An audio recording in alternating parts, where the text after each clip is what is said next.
What's up, guys? Beck Power here, and today I'm coming at you from Barcelona, which is super amazing. I love it here, and we get to talk today to the amazing Sienna Brown. So excited. Ah.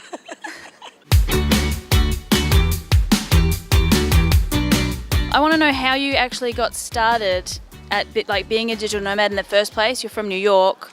You moved to Spain for a bit, and then I think you went back. Yeah. How did you get started? Yeah, so basically, I was living in New York doing the typical corporate thing, 9 to 5, making good money, but I wasn't really feeling fulfilled. I feel like most digital nomads kind of go through that. And so I decided, okay, where was I the happiest in life? And so I decided, okay, when I was living in Spain, I really loved it. I loved the quality of life. I loved kind of being able to not just work, but also have time to live, which is something I feel like we're always looking for. So I decided to move back, and I was actually living here teaching English for 3 years. So I was teaching English to be here legally, and then I also started my own business, which focuses on women of color living in Spain and just cultural immersion and diversity and everything. And then recently I joined the Sun & Co team, so now I'm really immersed in the world of co-living, co-working, and the digital nomad space. Super cool. Yeah. That sounds amazing. This is my first time in Spain, and I'm so jealous that you've been here for so long. I'm why wasn't I here 3 years ago? This is so cool. It's fast becoming one of my favorite places, and I can't wait to see the rest. You've said that different parts of Spain are very different from each other. Yeah, for sure. It's really cool because I've been able to travel a ton within the country, and you just notice even from the north to the south, there's so much of a difference. And even from Andalusia, which is a really popular place, to the coast of Spain where I've been living, it's so different. And each town has its own personality, and each town really has a different type of vibe. And it's great because you really get to know all of the country when you get a chance to hop around and go see all the different places. So it's having been here for so long, you probably know a lot of the goods and the bads for digital nomads. For sure. What would you say are the most difficult things being here for a long, things like visas and things like that? I've heard that visas in Spain are really difficult to deal with. Mm-hmm. What, if someone's just coming here for a couple of months, I assume they just get a normal tourist visa? Yeah. So I think the topic of visas is something that's really specific and really difficult. So basically, if you're only going to be here as a tourist, you can be in the Schengen zone for 90 days. So living here for 3 months, and you have to go out for 3 months, then you can come back in, and it's a constant back and forth. But if you want to be here for longer, you can either come on an entrepreneur visa, but the taxes are really insane, or you can be you can kind of cheat the system like how I did by teaching English 12 hours a week, making work doing that, and then running your own business on the side. So there's tons of different things to work with. But I think also something that is probably frustrating is the fly. The fly. The one fly is the most frustrating thing about Spain. It's everywhere. Just this fly. This is the one. Can you get it? Yes. All right. It's gone. But yeah, so back to what's difficult about Spain. I think that also something that can probably be frustrated for entrepreneurs, people who are always really fast paced, is that Spain can be really slow sometimes, which is good on one hand because it kind of forces you to slow down, forces you to live and be a little bit more chill. But also when it comes to paperwork and waiting for things, it can kind of be okay, I need this done tomorrow, but you have to wait for a couple of weeks or a month. Well, that sounds great. So it's worth it, but it's worth it. What kinds of things are we talking about? Applying for different things, or what sort of? Yeah, for sure. So the visa process, for example. So right now I'm modifying my visas, and it's something that takes up to maybe 3 months to go through. So it's something that you really, if you want to do it and if you want to do it well, knowing your shit basically, and planning in advance so that you'll be able to say, okay, if I want to be living here full term, I know that I have to have this paper and this paper and this paper. This way, the more prepared you are, the better it is, because then you go and you say, okay, here's everything I need. There's no pushback, and then you're kind of able to say okay. And it's a lot more of an easier process when you kind of do the research beforehand. Okay. So, in terms of pricing, that kind of visa stuff, if you're just coming here on a tourist visa, I think that's probably not you just come here on the visa. It's free, right? I think Absolutely. So. Yeah, I just arrived and didn't pay anything, so it's free. But in terms of other kinds of pricing, I've found this to be way cheaper than I thought it would be. Coming to Europe, I live in Bangkok. Obviously, I'm based there, and I've always told myself it's because it's really cheap there. I'm like, this is the best place to grow your business, and it is very easy from like shit, I forgot the word. It's really cheap in some ways, and I guess maybe the accommodation is one of the best things. But here, food is so much cheaper than I thought.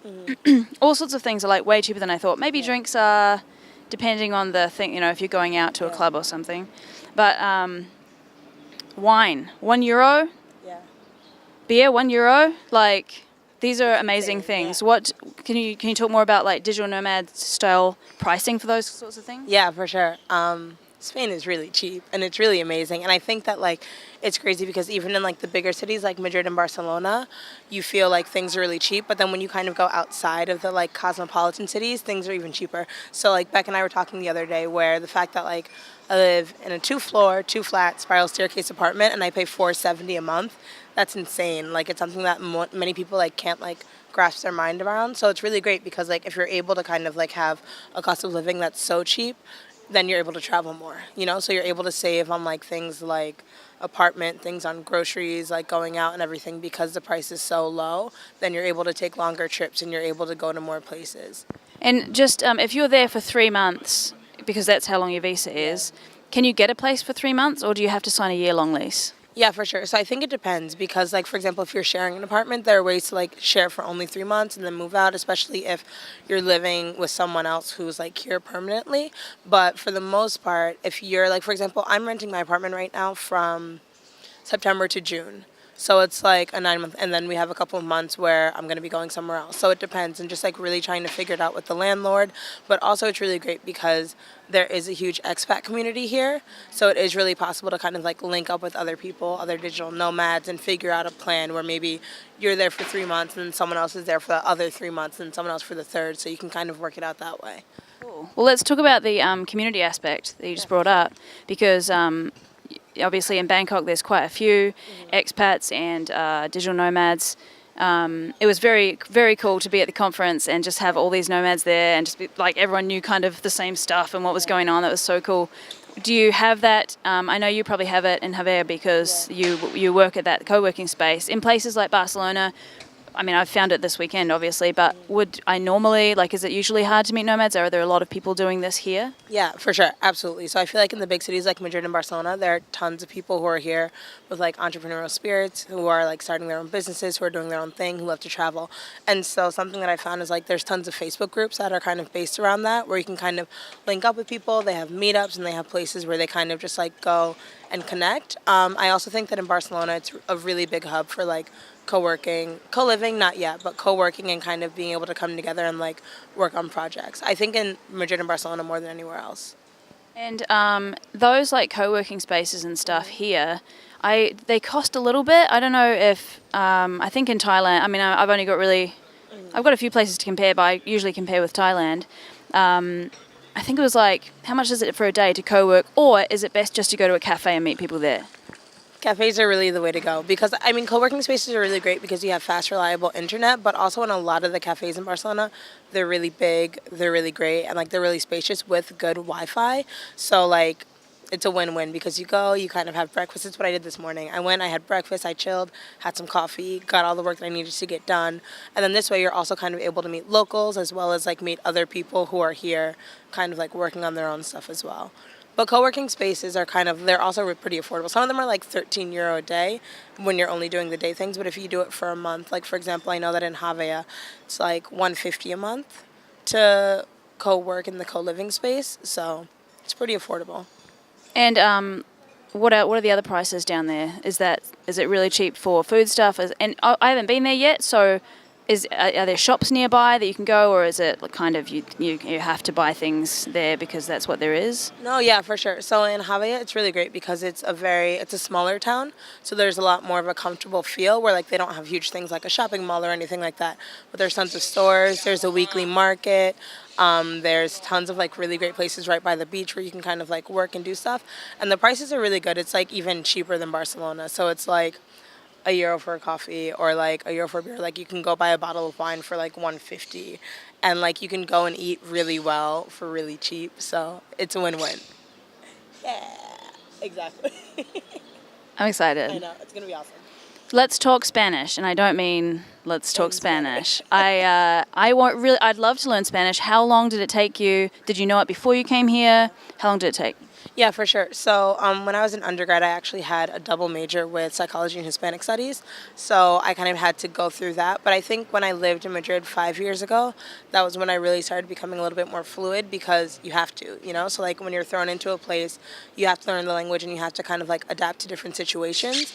So it's not textbook Spanish like, oh yeah, this is what Cervantes wrote in like 18 whatever. But it's like, hey, we're in the street and like I have to kind of like figure my stuff out because if not, then I'm not going to really be able to communicate.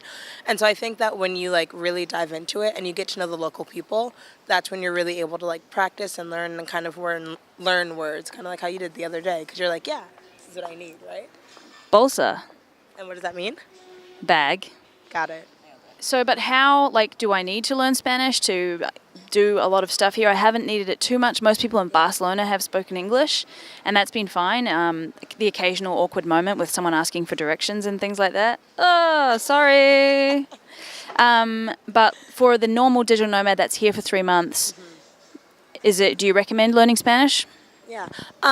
I don't think that it's necessary because there are enough people in Spain who speak English where you can get by. But I think that it's always great because it makes the experience even that much more authentic when you can kind of communicate with people who you wouldn't normally be able to communicate with, right? So like you being in Spain and getting ready to like talk to an older man who's been living here for years on the street, like that's a really authentic experience that you might not be able to have if you don't speak Spanish. But also like if you're just trying to like get by and kind of like meet people from all walks of life, English is fine, especially because like there are a lot of younger Spanish people who are in the entrepreneurial world who know English really, really well. So it works. Cool. And if someone was coming here for that 3 months or for a shorter period, what's your advice to them? For sure. My advice would be don't do all the touristy stuff because the touristy stuff is really easy, but it gives you a very like broad view of what a city is like. My thing would be get lost. So like wander around without like emissions or just like wander just to wander because you're going to find so many amazing places. I feel like Spain is like a country where everything is like a hidden gem. So like everything is a secret, right? So like if you don't know about it and you won't know about it unless you just like stumble across it and you're like, oh wow, this is really beautiful or this is really great. I would also recommend that like use social media to your advantage because you can find a lot of really dope places and people and like ways to connect through social media. And I would also just say like be ready to like go outside of your comfort zone. So like try different stuff, do different things and like kind of just be able to, I don't know, be a little uncomfortable because you'll have a really good experience if you do. Yeah. All right, well, real quick, let's talk about your blog and what you're up to right now. And then if you would tell us where people can find you on the internets. On the interweb, yeah, for sure. So my blog is called Las Morenas de España, and it's basically for people who want to move abroad, but in like a way that talks about diversity and cultural immersion. So like kind of like what we've been talking about. So like moving abroad and actually having like a meaningful experience instead of just passing by. And so we do that. So we have the blog, and then we also host events all throughout the country. We also host retreats and conferences, and it's really dope because like even though the specific target audience is for women of color, we find that like our content reaches every single country in the world and like everyone comes to it because we really try and talk about like what it's like living abroad and like having these really meaningful, deep experiences in a different country, like how to meet people and how to kind of like get accustomed. And for me, I really love it. And then I also work like, you know, like at the co-living space Sun & Co, which is dope because I get to meet so many amazing like location independent workers, awesome people like yourself, and like you just kind of get to like move around in that world. If you want to find me on the interwebs, yeah, so my personal handle is Siempre Girando. Yeah, so it's SIEMPREGIRANDO. We'll put a link underneath of this video. You have to learn Spanish to get there. No, yeah.